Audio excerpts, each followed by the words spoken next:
Today I'm celebrating Osho, a man who is a mystic, a spiritual leader, someone who really, I suppose, in some ways became the central figure of a cult, because there's undoubtedly, like with most beautiful things in their inception, a kind of much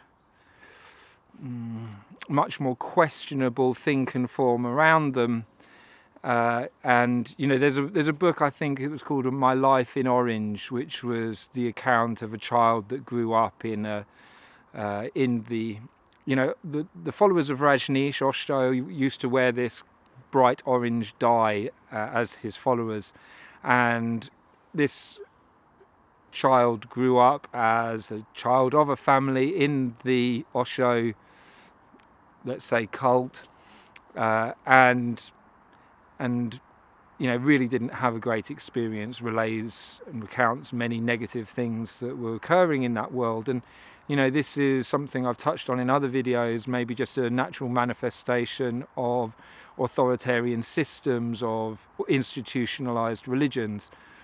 And yet it doesn't really get away from the fact that Osho himself was he was a very interesting character, very provocative. I'm not going to suggest that he was some holy saint, but he definitely saw very deeply into things and helped an enormous number of people with his insight, with his ability to be able to talk very clearly and eloquently on all sorts of subjects. And he did institute or coin terms, phrases, practices of meditation that have profoundly affected many, many people, for the good as well as sometimes for the bad. I suppose that's just another element of life, that for all the good we try to do, we almost instinctively, or not instinctively, but as a consequence, bad things can arise from our actions, no matter how well intentioned we may be.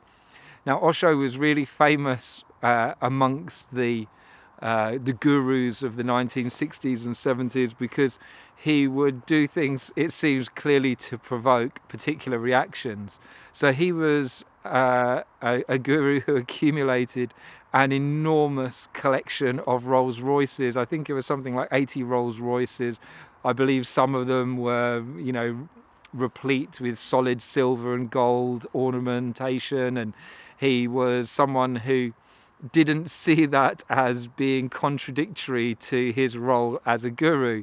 He was willing to be adorned in very futuristic looking 1970s clothing that really was an expression of the 1960s and 1970s Westerners who wished to adorn their guru and to personalize him in a way that suited their particular aesthetic, their futuristic kind of attempt to kind of make a guru of the future, I would say. So he was very much a co-creation between himself and what he allowed his followers to make of him.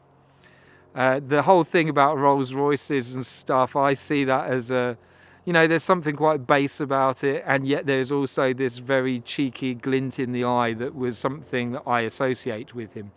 He developed a way of speaking that it's interesting to question whether or not that was specifically chosen for its hypnotic capacity to penetrate very deeply into people's minds. Was he just this fantastic manipulator, or was there some genuine beauty in him? And I believe that probably for most of us that is true. There is beauty in us, there is that which is in the light, and there is that which is in the dark. And I do subscribe to the idea that there is a shadow to all things which are cast in light, including human beings. So he's not clear-cut as to whether or not he was a positive influence in the world on the whole, and yet I'm really grateful for the things that I've witnessed in him. There are so many beautiful sound bites that you can find on YouTube. There was people filmed him for much of his professional career, and so you can find a lot of content about Osho, and I find it very difficult to question or to disagree with much of what he recounts. So today I'm celebrating Osho, even with all my provisos and conditions. I'm very glad for the fact that he was here on this planet with us for a time. So yeah, celebrating Osho.